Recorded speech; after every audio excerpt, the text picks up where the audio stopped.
اعوذ باللہ من الشیطان الرجیم بسم اللہ الرحمن الرحیم ان الذین آمنوا وعملوا الصالحات سیجعل لهم الرحمن ودا سبحان ربک رب العزۃ عما یصفون وسلام علی المرسلین والحمد للہ رب العالمین اللہم صل علی سیدنا محمد وعلی آل سیدنا محمد وبارک وسلم۔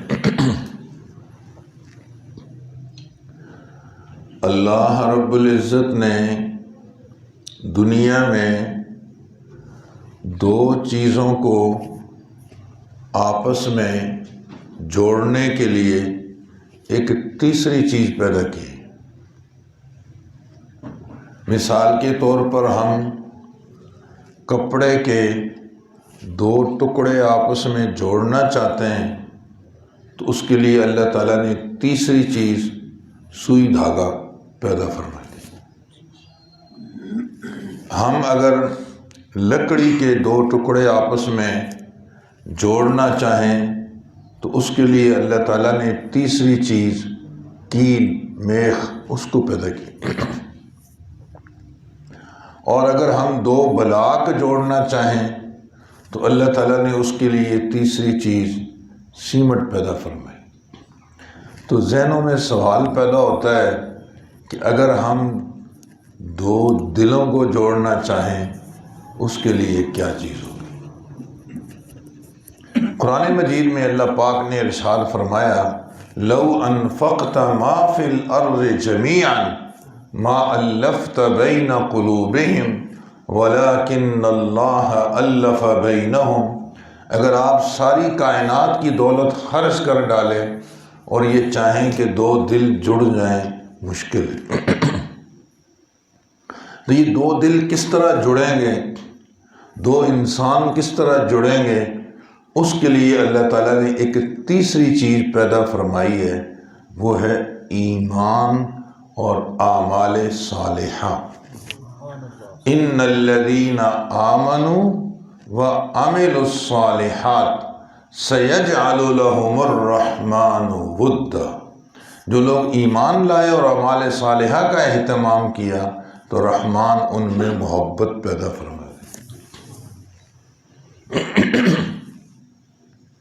ایمان والا مومن کو ڈھونڈتا ہے، اعمال صالحہ والا دوسرے نیک صالح انسان کو دیکھ کر خوش ہوتا ہے، اس کی برکت سے محبتیں پیدا ہوتی ہیں۔ دین اسلام کا یہ حسن ہے کہ وہ دو انسانوں میں نفرت پسند نہیں کرتا، محبت پسند کرتا ہے۔ بنیاد ہی رب نے مخلوق کے درمیان میں محبت پہ رکھی ہے۔ جانوروں کو بھی اپنے بچوں سے محبت ہوتی ہے، انسان کو بھی محبت ہوتی ہے، نفرت کہیں نہیں چاہیے۔ تو اللہ تعالیٰ جزائے خیر عطا فرمائے ہمارے مشائخ کو کہ وہ چیزیں جمع کر دیں، وہ اعمال جمع کیے جن کی نوست کی وجہ سے دلوں میں دوریاں پیدا ہو جاتی ہیں، توڑ پیدا ہو جاتا ہے۔ لہذا ان اعمال سے بچنا چاہیے۔ کوئی آدمی اگر محبت بھری زندگی گزارنا چاہتا ہے تو اس کو چاہیے کہ ان سارے اعمال سے بچے۔ وہ چیزیں تو بہت ساری ہیں، لیکن میں آج کی اس مجلس میں محبت بھری زندگی گزارنے کے لیے جن چیزوں سے بچنا چاہیے ان میں سے 6 چیزوں کا تذکرہ کرنا چاہتا ہوں۔ اور عجیب بات یہ ہے کہ یہ 6 کی 6 چیزیں حرف غین سے شروع ہوتی ہیں۔ یہ 6 کی 6 چیزیں حرف غین سے شروع ہوتی ہیں۔ ان 6 سے بچو، بلکہ ان 6 کو نہ لکھ کر آدمی گھر میں لٹکا دے۔ جب کہیں دیکھے کہ کمرے کا ماحول خراب ہو رہا ہے، گھر کی فضا متاثر ہو رہی ہے، تو دیکھے کہ ان 6 چیزوں میں کسی چیز میں تو میں نہیں آ گیا۔ اگر یہی بات ہے تو اس سے فوراً گریز کیا جائے تاکہ محبت بھری زندگی گزار سکے آدمی اور نفرتوں والی زندگی سے بچ سکے۔ وہ 6 چیزیں جن سے بچنا چاہیے محبت بھری زندگی گزارنے کے لیے، ان میں پہلی چیز ہے جو حرف غین سے شروع ہوتی ہے، غفلت۔ غفلت کے معنی آتے ہیں کسی کو نظر انداز کر دیں، اگنور کر دیں۔ اللہ تعالیٰ کو یہ چیز بالکل پسند نہیں ہے، غفلت، نظر انداز کر دینا۔ اللہ تعالیٰ نے قرآن مجید میں اس بات سے منع کی ہے اور ارشاد فرمایا وَلَا تَكُن مِّنَ الْغَافِلِينَ، غافلوں میں سے نہیں بننا، غافلین کے ساتھ نہیں لگتی، نظر انداز کر دینا۔ اگر آپ تھوڑا سا غور کریں نا تو آج ہمارے گھروں میں جھگڑوں کی بنیادوں میں ایک چیز یہ بھی ہے، بیوی کو شکوہ ہے کہ شوہر مجھے نظر انداز کر جاتا ہے، میں پورا دن اس کی انتظار میں رہتی ہوں، یہ اولاً تو آئے گا ہی دیر سے، آئے گا تو مجھ سے تو کوئی بات چیت ہی نہیں ہے، آ کے سو جائے گا، کھا لے گا بس ختم، یا کھانا دوستوں کے ساتھ کھا کے آ جائے گا، ہم ویسے ہی بیٹھے ہوئے پاگلوں کی طرح انتظار کرتے ہوں۔ ماں باپ کو شکوہ ہے کہ اولاد ہمیں نظر انداز کرتی ہے، اب یہ بڑے کیا ہو گئے، کمانے کیا لگ گئے کہ ماں باپ کو کچھ سمجھتے ہی نہیں۔ جی سینئر کو شکوہ ہے جونیئر سے، اور جونیئر کو شکوہ ہے سینئر سے کہ یہ ہمیں نظر انداز کرتے ہیں۔ سچی بات ہے، خالق کو بھی مخلوق سے شکوہ ہے کہ یہ مجھے بھی نظر انداز کرتا ہے، میرا ذکر چھوڑ دیتے ہیں، نماز نہیں پڑھتے چھوڑ دیتے ہیں، تلاوت نہیں کرتے چھوڑ دیتے ہیں، غفلت ہی غفلت، غفلت ہی۔ وَلَا تُطِعْ مَنْ أَغْفَلْنَا قَلْبَهُ عَنْ ذِكْرِنَا، ایسے غافلوں سے دوستیاں بھی مت لگو، یہ تمہیں بھی ایسی غافل بنا دے گی۔ الرجل علی دین خلیلہ، آدمی اپنے دوست کے دین کے اوپر ہوتا ہے۔ جب غافل قسم کے لوگوں سے، بے دین قسم کے لوگوں سے دوستیاں ہوں گی، نتیجہ یہ ہوگا کہ کل آپ بھی وہیں کھڑے ہوں گے جہاں دوست کھڑے۔ غفلت۔ تو ہم اس بات کا آج کی مجلس میں عزم کریں کہ انشاءاللہ آج کے بعد نا زندگی میں غفلت کو داخل نہیں ہونے دینا۔ ہمیں کیسے پتہ چلے گا کہ غفلت آئی ہوئی ہے آج بطور مہمان کے؟ آج میری تلاوت چھوٹ گئی ہے، اس کا معنی یہ کہ غفلت آئی ہوئی ہے۔ کھانا کیوں نہیں چھوٹا، ناشتہ کیوں نہیں چھوٹا؟ یہی ایک لاوارث قرآن نظر آیا کہ یہ چھوٹ جائے باقی کوئی چیز نہ چھوٹے۔ اللہ کا ذکر چھوٹ گیا ہے، آج میں تسبیحات نہیں کر سکا۔ جمعے کا دن تھا، مجھے سورۃ الکہف پڑھنی چاہیے تھی مگر میں نہیں پڑھ سکا۔ درود شریف کی کثرت کرنی چاہیے تھی، کثرت کی ادنا مقدار ہے 300 دفعہ پڑھنا چاہیے، میں وہ بھی نہیں پڑھ سکا۔ تو یہ پھر کیا، اور پھر اس کو غفلت نہیں کہیں گے تو اس کو کیا نام دیں؟ وَلَا تَكُن مِّنَ الْغَافِلِينَ۔ ہم نے نہ تو دینی اعتبار سے غفلت دکھانی ہے اور نہ دنیاوی معاملات میں غفلت دکھانی ہے کہ ہمارا سینئر ہم سے شکوہ کرے کہ یہ ہمیشہ دفتر میں تاخیر سے آتا ہے، غلط بات ہے، ٹائم پہ جاؤ۔ ہماری بیوی ہم سے شکوہ کرے کہ گھر کو وقت نہیں دیتا، غلط بات ہے، جتنا ضرورت ہے اس کے مطابق اس سے زیادہ وقت دینا چاہیے۔ ہمارے بچوں کو شکوہ ہو کہ بچے گھر میں بیمار ہو جاتے ہیں، ماں بیمار ہے، بہن بیمار ہے، والد میں پرواہ ہی نہیں ہے، بیمار ہے تو ہم کیا کریں؟ یہ کیا بات ہو؟ ون وے ٹریفک نہیں چلنی چاہیے۔ انتہا پسندی شریعت میں پسندیدہ چیز نہیں ہے۔ تو انتہا پسندی کیا ہے؟ ایک آدمی صرف خدمت خلق میں ہی لگا ہوا ہے، بقیہ سارے شعبے زیرو ہیں، غلط بات ہے، یہ انتہا پسندی ہے، غلط ہے۔ امام الانبیاء صلی اللہ علیہ وسلم کی ہدایات کیا ہے؟ وَلِرَبِّكَ عَلَيْكَ حَقٌّ وَلِزَوْجِكَ عَلَيْكَ حَقٌّ وَلِنَفْسِكَ عَلَيْكَ حَقٌّ وَلِضَيْفِكَ عَلَيْكَ حَقٌّ فَأْتِ كُلَّ ذِي حَقٍّ حَقَّهُ۔ تمہارے رب کے بھی تمہارے اوپر حقوق ہیں، تمہاری بیوی کے بھی حقوق ہیں، تمہارے اپنے ذات کے بھی تمہارے اوپر حقوق ہیں، تمہارے مہمان کے بھی تمہارے اوپر حقوق ہیں۔ ہر ایک کا حق پورا پورا ادا کرو، اس کا نام دین ہے، اس کا نام دین ہے۔ شیخ و تفسیر مولانا احمد علی لاہوری رحمہ اللہ نے ارشاد فرمایا، ایک مرتبہ ارشاد فرمایا، اگر میرا ایک پاؤں ریل گاڑی کے اوپر ہو اور ایک فٹ پاتھ پہ ہو اور ادھر سے گھنٹی بج جائے کہ گاڑی چلنے والی ہے، اس دوران اگر کوئی آدمی مجھ سے کہے کہ پورے قرآن کا خلاصہ سنا دو اور پورے دین کا خلاصہ بتلا دو، تو میں 1 منٹ کے اندر پورے دین کا اور قرآن کا خلاصہ انشاءاللہ سنا دوں گا۔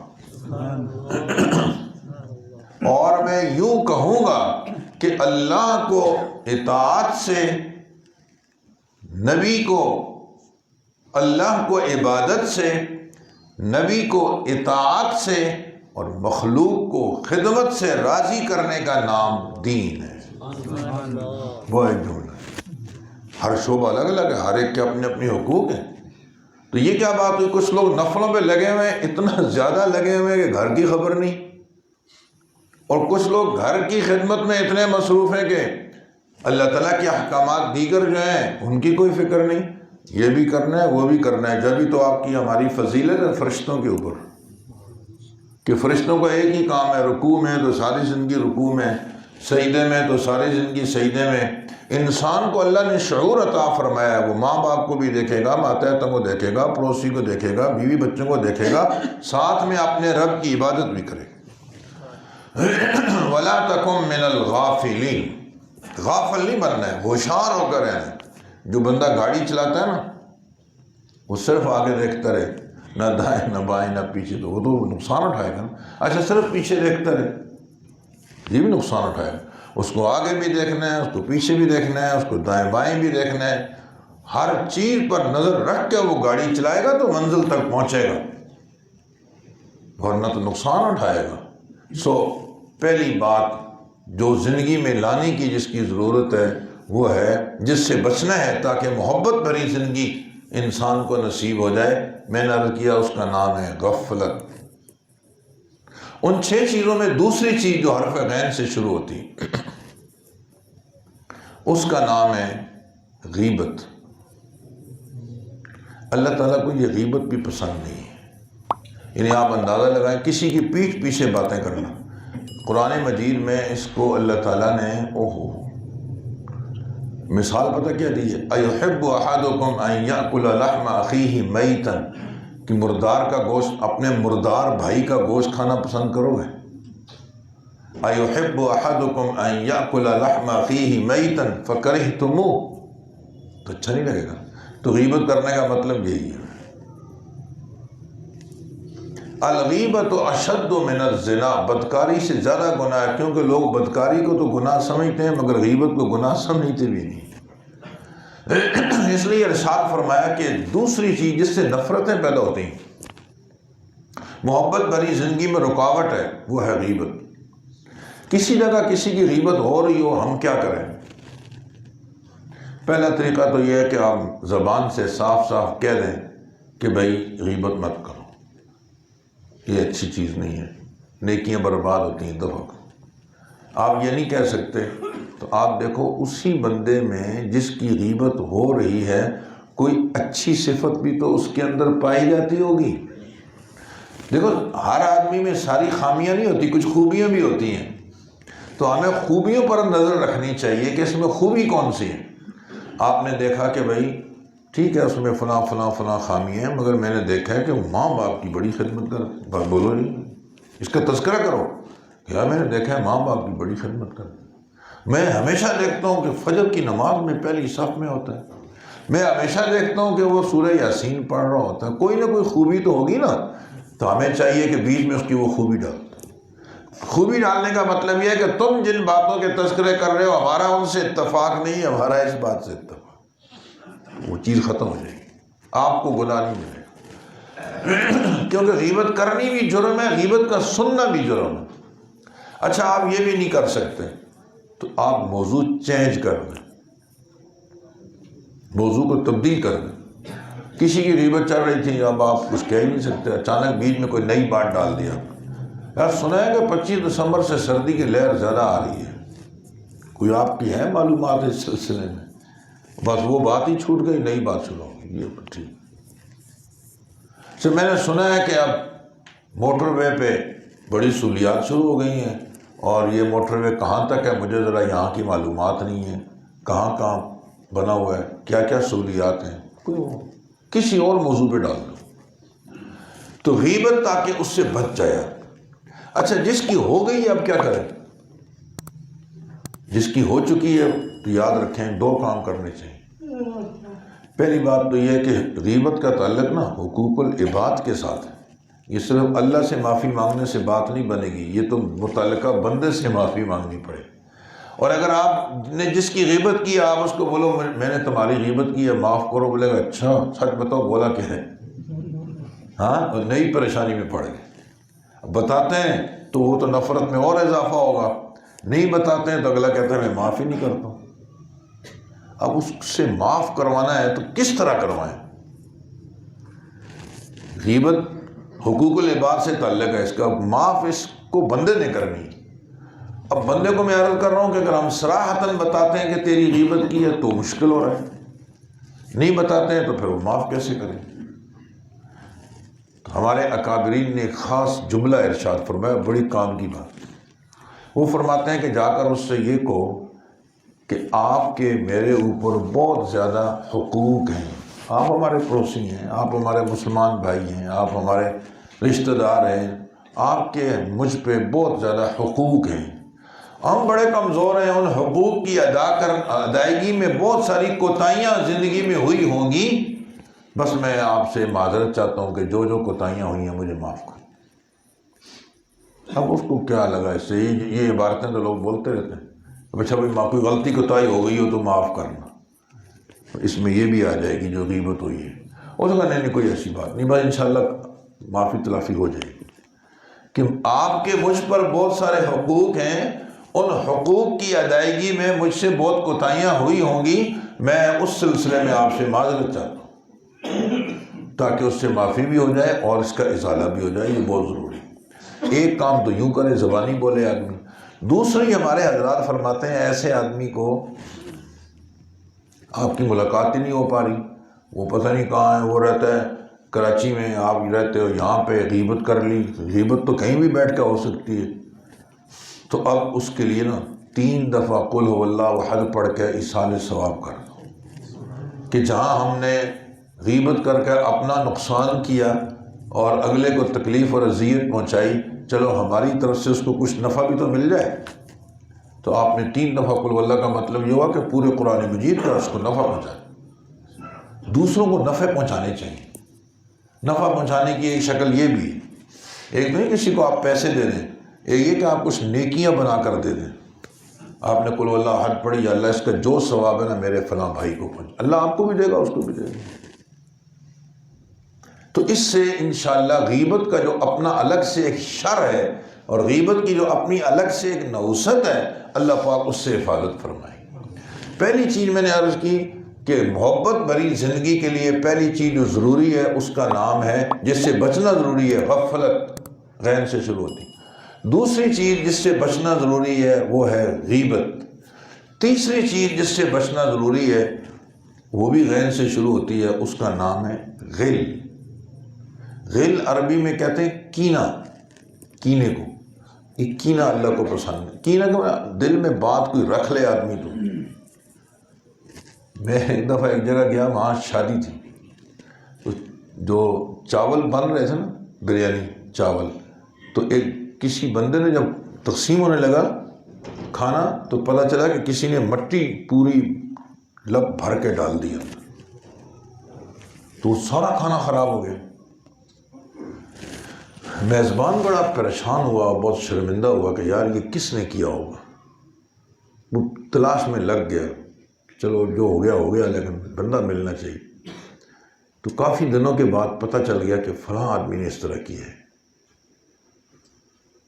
تو یہ خود بیچ میں نہیں آیا، دوسرے کو ڈالا کہ تم ذرا معلومات لو اس نے اس طرح کیوں کیا۔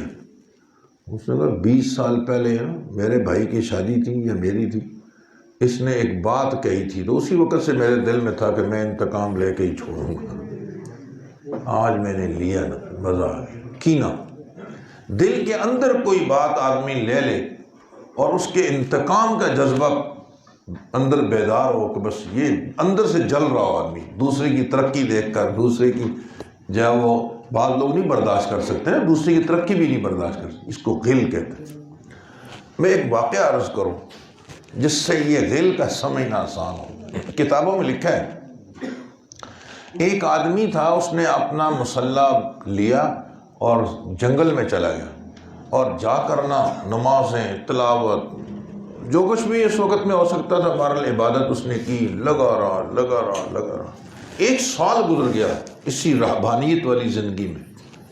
سال کے بعد اللہ تعالیٰ کی طرف سے الہام ہوا کہ میرے بندے تمہاری یہ عبادت قبول ہے، توجہ کرنا، مانگو تم کیا مانگتے ہو؟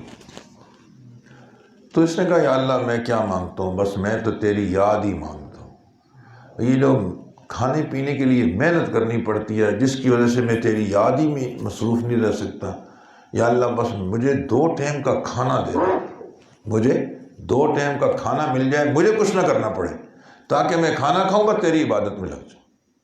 اللہ نے فرمایا ٹھیک ہے جاؤ گھر جاؤ، 2 ٹائم کھانا مل جائے گا۔ بندہ اٹھ کے گھر آ گیا، گھر آیا تو کھانے کے وقت میں دسترخوان ایک اترا اور زبردست قسم کے لذیذ کھانے، بچوں نے بھی کھائے، بیوی نے بھی، اس نے بھی، تو جو مہمان آ جاتا وہ بھی دیکھتا ہے اس منظر کو، وہ بھی کھاتا۔ کرتے کرتے محلے میں بات مشہور ہو گئی کہ فلاں کے گھر میں کھانے کے ٹائم میں خوبصورت دسترخوان اترتے ہیں، مزے کے کھانے، گھر والے کمزور تھے، اب جو ہٹے کٹے سنڈے ہو گئے ہیں، سب صحت مند ہو گئے ہیں، جو کمال ہے یار، مزے کے کچھ کام نہیں کرتا۔ تو ایک دفعہ ایک رشتہ دار آیا، کہنے لگا سچ بتاؤ یہ کس طرح ملی یہ چیز؟ تو ہمارے گھروں میں تو لڑائیاں جھگڑے چل رہے ہیں، جل کا مر گئے سب، ماشاءاللہ کیا، تو یہ تمہیں نعمت ملی کیسے ہے؟ اس نے کہا کچھ بھی نہیں، میں جنگل میں گیا، مسلح ڈالا، اللہ سے مانگتا رہا، سال کے بعد رب نے فرمایا کہ مانگو کیا مانگتے ہو؟ میں نے کہا 2 ٹائم روٹی مل جائے تاکہ میں آپ کی عبادت کروں، اللہ نے مجھے دے دی، یہ ہے۔ اس کا اچھا یہ کام تو میں بھی کر سکتا ہوں۔ اس نے اپنا مسلح لیا اور جنگل میں چلا، وہ بھی جا کر لگا رہا عبادت پہ، لگا رہا، سال گزر گیا۔ اللہ نے اعلان کیا کہ لو تمہاری عبادت بھی قبول ہے، اب مانگو کیا مانگتے ہو؟ تو جو کرنا پتہ اس نے کیا کہا؟ یا اللہ وہ جو میرے رشتہ دار پڑوسی کو تو 2 ٹائم کھانا دیتا ہے نا، یہ ختم کر دے، باقی خیر ہے۔ یہ میرا دل جل گیا اس کو دیکھ کے، یہ چیز اس سے ختم ہو جائے، باقی مجھے ملے یا نہ ملے کوئی بات نہیں، میں دیکھ لوں۔ اسے کینہ، حسد، یہ شخص گویا رب کے فیصلوں پہ راضی نہیں ہے، یہ کوئی اپنے لیے الگ سے خدا اس کو چاہیے کہ ڈھونڈ لے، رب کے فیصلوں پہ بندے کو راضی رہنا چاہیے۔ ایسا ہو سکتا ہے کہ غریب ترین آدمی کو اللہ اچانک بہت مالدار بنا دیں، مالدار کو غریب بنا دیں، یہ میرے رب کا کام ہے۔ جب ہی ہمارے بزرگ فرماتے ہیں غریب کو ہمیشہ پریشان نہیں رہنا چاہیے کہ ساری زندگی غریب رہے گا، ممکن ہے اللہ کسی وقت میں اس کو مالدار بھی، اور مالدار ہمیشہ اس خوش فہمی میں نہ رہے کہ میں ہمیشہ مالدار ہی رہوں گا۔ اللہ برے وقت سے سب کی حفاظت فرمائے، کسی وقت میں وہ آزمائش میں بھی آ سکتا ہے۔ 2005 کے زلزلے میں میں نے خود دیکھا ایسے لوگ جو پورے شہر کو خریدنا چاہیں تو خرید سکتے تھے، وہ لین میں کھڑے ہیں 5 کلو آٹا خریدنے کے لینے کے لیے مفت میں۔ روڈ کے کنارے پر ایک فیملی سو رہی تھی، دیکھا کہ ایک ہی کمبل ان کے اوپر پڑا ہوا ہے، کچھ لحاف کچھ نہیں ہو، بندے نیچے بیوی بھی ہے، بچے بھی ہیں، خود بھی ہے۔ تو قریب میں جا کر درخواست کی کہ اوہ یہ تو فلاں صاحب ہیں، بڑے آدمی، آپ نے بتلایا نہیں آپ کے قریب ہمارا کیمپ تھا، ہم آپ کو کمبل لا دیتے ہیں۔ کہا بیٹا ساری زندگی اللہ نے دینے والوں میں سے رکھا ہے، کبھی مانگا نہیں، تو حیا آئی کہ اب کیا مانگنا ہے، تو ہم اس ایک ہی لحاف میں سو گئے، گزارا ہم کر رہے ہیں کافی دنوں سے۔ تو کبھی آدمی اترائے نہیں، سب آزمائش میں، اللہ کسی سے دولت لے کے اس کو آزمائش میں ڈال دیتا ہے، کسی کو دے کے آزمائش میں ڈال دیتا ہے۔ سب ڈرتے رہو، عافیت کی دعائیں مانگتے رہو تاکہ اللہ پاک منزل تک پہنچا دے۔ میں جو بات عرض کر رہا تھا کہ اس نے دیکھو سال کے بعد دعا کیا مانگی، یہ کینہ، سینہ بے کینہ ہی ہونا چاہیے۔ ایک شخص کے بارے میں ہمارے نبی پاک صلی اللہ علیہ وسلم نے ارشاد فرمایا، جس شخص نے چلتا پھرتا جنتی دیکھنا ہو اس کو دیکھ لو۔ ایک صحابی فرماتے میں اٹھ کے اس کے ساتھ ہی چپک گیا، یہ کرتا کیا یار؟ آپ نے ارشاد فرمایا جس نے چلتا پھرتا جنتی دیکھنا ہو تو اس کو دیکھ لے۔ تو میں 3 دن اس کے ساتھ رات دیکھا، کچھ بھی نہیں، وہی نماز روزہ جو ہم کرتے ہیں وہ بھی کر رہے ہیں۔ بھائی تجھے اللہ کے نبی صلی اللہ علیہ وسلم نے اس طرح کیوں فرمایا؟ کہنے لگا میری کوئی خاص صفت نہیں ہے سوائے اس کے کہ الحمدللہ جب میں رات کو سوتا ہوں نا تو سب کو معاف کر کے سوتا ہوں، سب کو معاف کر۔ اس لیے آپ نے یہ بات ارشاد فرمائی۔ تو کینہ نہیں، رشک کرنے کی اجازت ہے، وہ بھی محدود۔ رشک کا مطلب ہے ایک ہے حسد، کینہ، کہ اس کے پاس یہ نعمت نہ رہے، مجھے ملے یا نہ ملے۔ اس کو تو ہمارے یہاں یہ آدمی بظاہر انسان ہے، حقیقت میں بچھو، سانپ جو ہے نا، اس کے اندر کا جذبہ پتہ کیا ہوتا ہے؟ میں دوسرے کو ڈنگ مار دوں مجھے کچھ ملے یا نہ ملے۔ بچھو کا جذبہ یہ ہوتا ہے میں دوسرے کو ڈنگ ماروں میرا پیٹ بھرے یا نہ بھرے۔ یہ انسان کا بھی اگر یہی جذبہ ہے کہ میں دوسرے کو نقصان پہنچا دوں مجھے فائدہ ہو یا نہ ہو، یہ بظاہر دیکھنے میں انسان ہے، اندر سے یہ سانپ اور بچھو ہے۔ رشک کا مطلب یہ ہوگا اے اللہ آپ نے یہ نعمت فلاں کو دی، اے اللہ تو اس کو نصیب کر مگر مجھے بھی عطا فرما دے۔ تو اللہ کے خزانوں میں کمی ہے، اللہ آپ کو بھی دے دے گا نا۔ اللہ پاک یہ نعمت آپ کو بھی دے دیں گے۔ آپ دوسرے سے زوال نعمت کی تمنا اور آرزو کیوں رکھتے ہیں؟ تو کینہ نہیں ہونا چاہیے۔ دوسروں کے بارے میں دلوں کو صاف رکھو۔ جو آدمی دوسروں کی اچھائیوں پر نظر رکھے گا اللہ پاک اس کے اندر بھی اچھائیاں پیدا فرما دیں گے، اور جو آدمی دوسروں کے خلاف منفی ذہن رکھے گا، بری چیزیں، اس کی گندی صفات دیکھے گا، اس کے اندر وہ گندی صفات پیدا ہو جائیں گی۔ ہمیں کیا ضرورت ہے خام خواہ کسی کی گندی صفات اپنے اندر پیدا کرنے کی؟ بھائی اگر تم کسی کی تعریف نہیں کر سکتے ہو تو مذمت بھی تو نہیں کرو۔ اگر کسی کی اچھائیاں نہیں بیان ہو سکتی تو برائیاں بھی تو نہیں بیان کرنی چاہیے۔ اگر ہم کسی کے ساتھ دوستی نہیں نبھا سکتے تو دشمنی بھی تو مت کرو۔ المسلم من سلم المسلمون من لسانہ و یدہ۔ کینہ ایک ایسی گندی بیماری ہے جو اگر انسان کو لگ جائے تو یہ شوگر کی طرح نا، دیمک کی طرح اندر ہی اندر سے بندے کو ختم کر دیتی، پتہ نہیں چلتا۔ پہلی چیز محبت بھری زندگی گزارنے کے لیے جن 6 چیزوں سے بچنا ہے، نمبر 1 غفلت، نمبر 2 غیبت، نمبر 3 غل یعنی کینہ، اور نمبر 4 غلوف۔ غلوف سمجھتے ہو؟ غین لام واو، کہتے یار اتنا غلوف مت کرو یار۔ میں اس کی بڑی ہلکی سی ایک مثال دینا چاہتا ہوں۔ میاں بیوی میں لڑائی ہو گئی، بیوی چلی گئی اپنے والدین کے یہاں، اور رات کو اس نے مجھے یہ کہا، یہ کہا، یہ کہا، کہی ایک بات تھی 10 ساتھ اور ڈال دی۔ یہ غلو اسی کا نام۔ اب پیچھے سے شوہر پہنچا، ساس سسر کے سامنے کہا تمہاری بیٹی ایسی ہے، ایسی ہے، ایسی ہے۔ اس میں خامی تھی تو ایک آدھی، اس نے ناب ساتھ 100 اور ملا کر اس کا ناب حد سے زیادہ آگے بگاڑ دیا مسئلے کو۔ اس کو بولتے ہیں غلو۔ کوشش کرنی چاہیے آدمی کو کہ اگر کہیں فتنہ پیدا ہو رہا ہے نا اس کو کم کرے، اس کو مزید اس آگ کو بھڑکاؤ نہیں مزید۔ امام الانبیاء صلی اللہ علیہ وسلم نے ارشاد فرمایا میرا دل تو چاہتا ہے کہ حتیم کا حصہ مسجد میں شامل کر دوں۔ حضرت تو کر دیں، پریشانی کیا ہے؟ فرمایا نہیں، اصل میں کہیں فتنہ نہ پیدا ہو جائے، یہ ڈر ہے فتنہ نہ پیدا ہو جائے۔ نئے نئے لوگ مسلمان ہوئے ہیں اور ایسی گفتگو جس سے فتنہ پیدا ہو، ایسا کام جس سے فتنہ پیدا ہو مت کرو۔ میں تو ہمارے علماء فرماتے ہیں ایسا سچ بھی نہ بولو جس سے فتنے پیدا ہو۔ کوئی بندہ توڑیا، کوئی گھما پھرا کے بات ایسی کرو جس سے آپ جھوٹ سے بھی بچ جاؤ اور فتنے بھی نہ پیدا ہو۔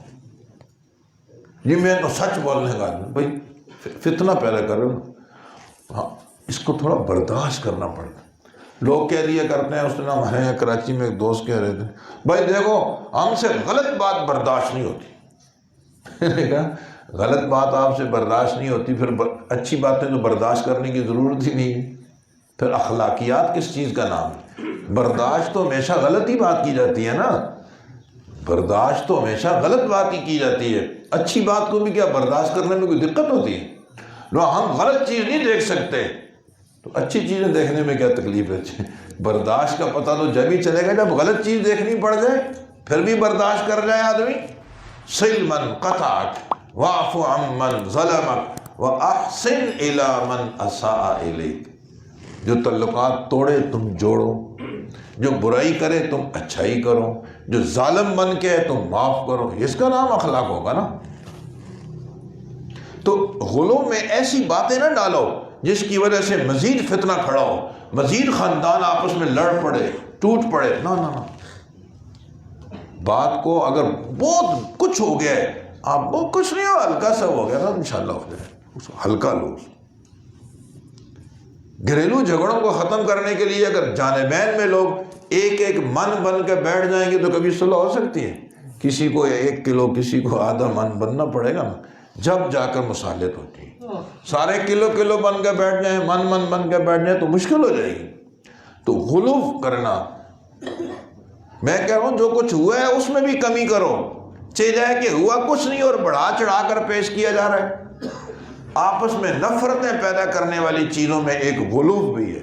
محبت بھری زندگی گزارنی ہے تو اس غلو سے بچنا ہوگا۔ ایک 5ویں چیز، غرور کہتے ہیں تکبر کو، مگر غین سے شروع کرنے کی وجہ سے اس کا نام غرور رکھا۔ تکبر و غرور، یہ غرور جو نا اللہ پاک کو پسند نہیں ہے، کیونکہ اللہ یہ تکبر کرنا ہمارے لیے عیب ہے، یہ صفت ہمارے رب کی ہے۔ المتکبر یا اللہ، یہ صفت ہمارے رب کی۔ آپ نے فرمایا، اللہ پاک فرماتے ہیں الکبر ردائی، یہ کبر غرور میری چادر ہے، میری شان کے ساتھ جچتی ہے۔ اللہ رب کی طاقت ہے ایک نا، سبحان اللہ۔ کون ہے جو اس کی طاقت کا مقابلہ کرے؟ اس کے سامنے سب زیرو ہیں۔ وَهُوَ عَلَى كُلِّ شَيْءٍ قَدِيرٌ فَعَالٌ لِمَا يُرِيدُ۔ لہذا یہ کبر اس کے ساتھ تو جڑتا ہے، میرے اور آپ کے ساتھ نہیں۔ جس شخص کے دل میں رائی کے دانے کے برابر بھی کبر ہوگا، حدیث میں اللہ پاک اس کو جنت میں داخل نہیں کرے گا۔ تکبر غرور میری چادر ہے، جو اس کو کھینچے گا میں اس کو تیجا پانچا کر دوں گا، اس کو میں نہیں چھوڑوں گا۔ اللہ پاک کو یہ کبر پسند۔ کبر کیا ہے؟ اچھے کپڑے پہننے کا نام تکبر نہیں ہے جی، اچھی گاڑی میں پھرنے کا نام تکبر نہیں ہے، کوئی بات نہیں۔ آپ خوبصورت سے خوبصورت لباس پہنیے، ان اللہ جمیل یحب الجمال۔ اللہ کرے کہ آپ کروڑوں کی گاڑی میں پھریں، اللہ کرے کہ آپ اربوں کے بنگلے میں رہیں، کیا حرج ہے؟ اللہ نے آپ کو توفیق دی ہے، مالی وسعت دی ہے، آپ وہ نعمتیں آپ کے جسم پہ نظر آنی چاہیے۔ وَأَمَّا بِنِعْمَةِ رَبِّكَ فَحَدِّثْ، کوئی بات نہیں، اس میں کوئی مذائقہ نہیں۔ لیکن اچھا لباس پہن کر کمزور لباس والے کو حقیر سمجھنا، یہ تکبر ہے، یہ غلط ہے۔ حق بات کو پھینک دینا، نہ ماننا، یہ تکبر ہے۔ اچھی گاڑی میں آپ گھوم رہے ہو تو پیدل چلنے والوں کو، موٹر سائیکل والوں کو حقیر سمجھنا، یہ غلط ہے، یہ تکبر ہے۔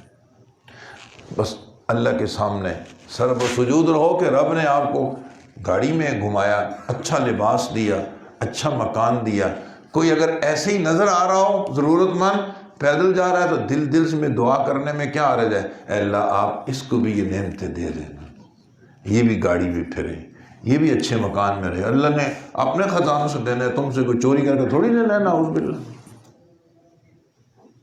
تو غرور، تکبر، یہ اللہ پاک کو پسند نہیں ہے۔ میاں بیوی میں لڑائی ہوتی ہے نا، عام طور پہ کوئی ایک اس میں تکبر میں مبتلا ہوتا ہے، یا تو بیوی اپنا ثانی کوئی نہیں سمجھتی، تمہیں کون رشتہ دیتا تھا، میرے ماں باپ نے دے دیا، یہ تکبر ہے، یہی تکبر ہے یہ۔ اور جہاں تجھے کون رشتہ، شادی تجھ سے کرتا کون تھا، یہ تو میں نے کر دی، میرے ماں باپ بھول گئے اور لے کے آ گئے۔ نہ، اس طرح کے بڑے بول نہ بولو۔ وہ بھی اللہ کی بندی اگر آپ کے نکاح میں آ گئی ہے تو برداشت کرو۔ ہمارے علماء فرماتے ہیں جو مفت کی ولایت چاہتا ہو بیوی کی ایذاؤں پہ صبر کرے۔ جو مفت کا ولی بننا چاہتا ہو اس کو چاہیے کہ بیوی کے جانب سے دی جانے والی اذیتوں کو درگزر کرو، معاف کر دو، اللہ تعالیٰ آپ کو ولایت کا درجہ عطا فرما دیں گے۔ حکیم مرزا مظہر جانا رحمہ اللہ، جن کی مشہور ہے کہ بیوی بڑی بد اخلاق تھی، حضرت بڑی نازک طبیعت کے تھے، کوئی اگر گلاس بھی ٹیڑھا رکھا ہو نا سر میں درد ہو جاتا تھا۔ ایک دفعہ فرمایا پوری رات مجھے نیند نہیں آئی، کیوں؟ فرمایا لحاف کے اندر جو سلائی ٹیڑھی میڑھی تھی۔ تو گھر میں ایک دفعہ خادم کو بھیجا اپنے مرید کو کہ گھر سے فلاں چیز لے آؤ۔ جو ہی اس نے مرید نے گھر میں جا کر دستک دی کہ حضرت والا فلاں چیز مانگ رہے ہیں، بیوی نے کہا تمہارے حضرت والا کی ایسی کیا ایسی خوب